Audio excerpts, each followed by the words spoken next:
রাজনৈতিক দল করা কি একটি লাভজনক ব্যাপার বা একটি লাভজনক ব্যবসা? মানে আমি বলতেছি হচ্ছে যে লাভজনক ব্যবসায় একটা রাজনৈতিক দল করাটাকে নেওয়া যাইতে পারে কিনা। এখন যেভাবে ব্যাঙের ছাতার মতো প্রতিদিন রাজনৈতিক দলগুলো জন্ম নিচ্ছে, এতে করে একজন রাজনৈতিক কর্মী হিসাবে নিজকে খুব হীন এবং দীন মনে হচ্ছে। আমি প্রায় 53-54 বছর বয়স পর্যন্ত রাজনীতি করি। আমি আন্তরিকভাবে বিশ্বাস করি, আমি যদি রাজনীতি না করতাম তাহলে আমি পৃথিবীর সবচেয়ে সুখী ব্যক্তিটি হতাম। আমার জীবনের সমস্ত সময়টা আমি রাজনীতিতে ব্যয় করছি। আমি শুধু দিয়েই গেছি, কিছু পাইনি।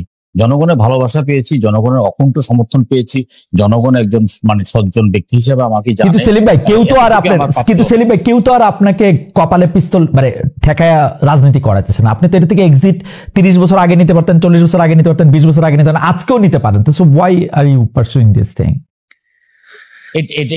এটাই ব্যর্থতা, এটাই পাচ্ছি না। এটা করার জন্য অনেক রকমের, কখনো মানে সাধু সন্ন্যাসীর কাছে গিয়েছি, কখনো নিজে মেডিটেশন নিয়েছি, কিন্তু আসলে এই যে ভুটটা কাছের মধ্যে চেপে পড়ছে এক ক্লাস 9-10 থাকা অবস্থায়, সেখান থেকে আসলে বেরিয়ে আসতে পারছি।